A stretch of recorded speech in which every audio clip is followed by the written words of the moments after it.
It was the greatest collection of human knowledge ever assembled, and it vanished in fire and myth. This is the Library of Alexandria. If you've heard about this legendary library, which I'm sure you have, then you probably know that it burned down, except no one knows if that's true or not, or if it burned down just once or many times.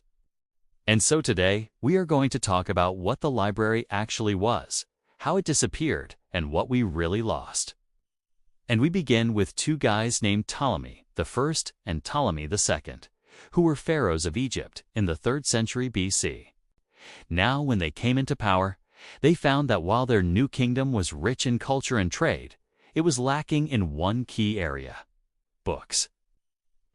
So to solve this problem, Ptolemy I commissioned a grand library which would collect texts from all over the known world.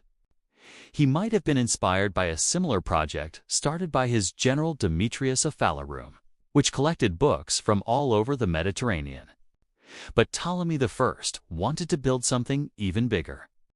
In fact, he commissioned one of his generals, Aristarchus of Samothrace, to travel around the Mediterranean coast and raid every city for books.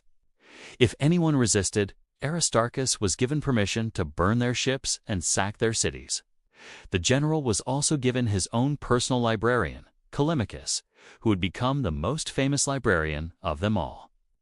He created the card catalog system, which is something we take for granted today, but was absolutely revolutionary at the time. It made the library an incredible tool for research.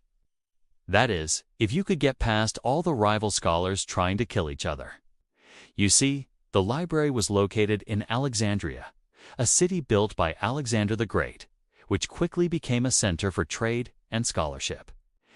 Its museum too housed mathematicians, astronomers, poets, and philosophers from all over the Greek and Roman world.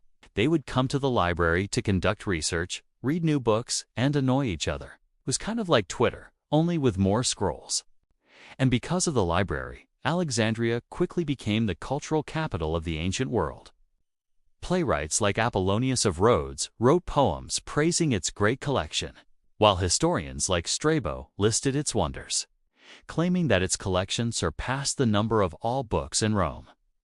Unfortunately, we don't know exactly what these numbers were, although most historians agree that the library never reached the rumored 500,000 scrolls or 400,000 volumes. More conservative estimates say that it housed around 200,000 books, while others suggest that it was closer to 90,000. Either way, it was huge. In fact, it was one of the largest libraries in the ancient world. But size wasn't everything, because the collection was designed to be comprehensive. Unlike other royal libraries, which usually focused on theology or propaganda, the Library of Alexandria gathered books on every subject imaginable, from cooking to law to engineering. No topic was off-limits. For example, the medical papyrus of E. Papyrus, which dates back to the library's opening, includes sections on treatments for eye disorders, ulcers, and parasitic infections. It even contains one of the earliest recorded uses of anesthesia. Other texts covered astronomy, math, and literature, while poetry and philosophy filled the shelves. In fact, it's believed that some of Aristotle's lost works can be found within the library's walls, as well as writings by Hypatia, Archimedes, Euclid, Pythagoras, and many more famous philosophers and scientists. It was truly the center of the ancient world, where people from all over came to learn and share their ideas. That is, when they weren't burning down the place. Now, unfortunately, there are very few historical records from inside the library. So much of what we know comes from letters between Roman leaders and the Alexandrian kings. These letters show that the library was mostly funded through donations and private loans, which made it vulnerable to politics.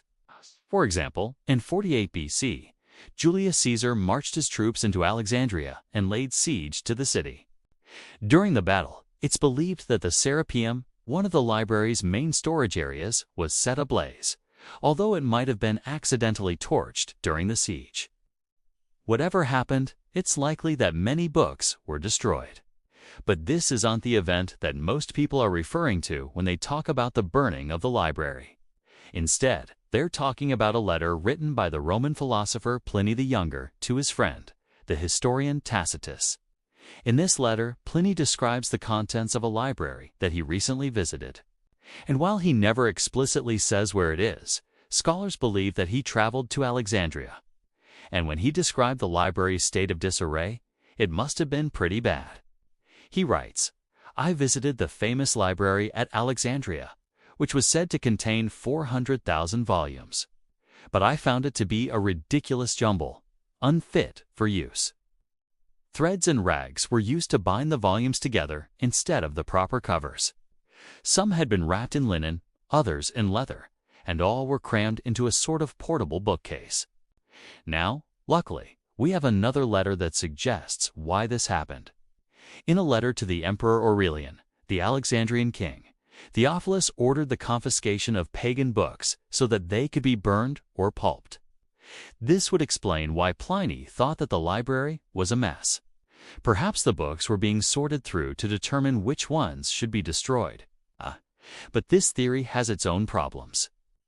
First of all, Theophilus wasn't known for being anti-pagan. In fact, he worshipped a syncretic deity that combined elements of Serapis, Zeus, and Amen. So it's possible that he wasn't trying to censor the library. Secondly, the letter is considered a forgery, though it may still be based in reality. So we're back to square one. Well, almost, because there's another letter.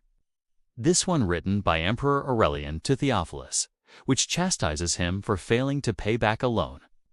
However, Aurelian doesn't mention anything about the state of the library, which suggests that it was still doing well. So at this point, we have 4 potential events that could have damaged the library.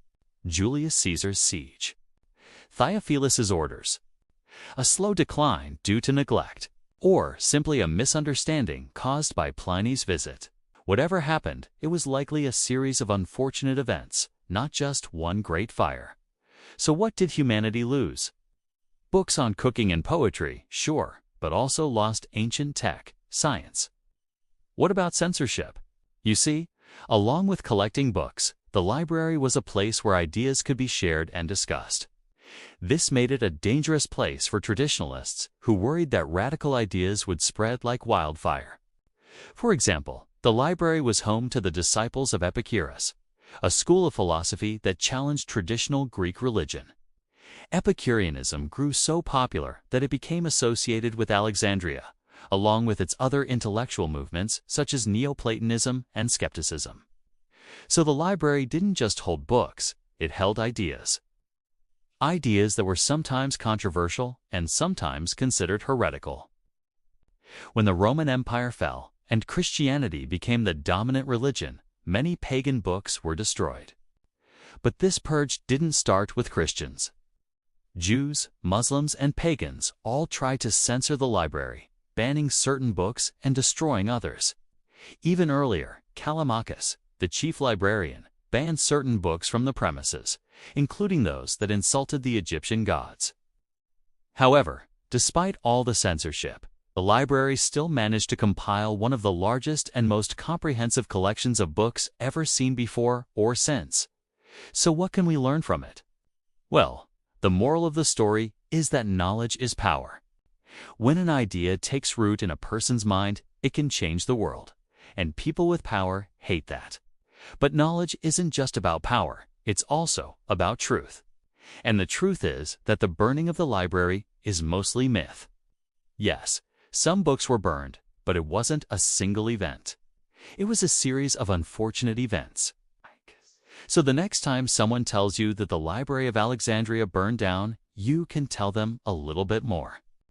Tell them about the scrolls hidden in secret chambers, the philosophers arguing in the courtyard, the traders bringing new texts from distant lands.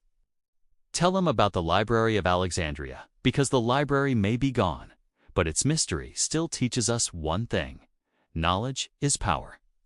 Thanks for watching. Like and subscribe for more lost history in under 10 minutes.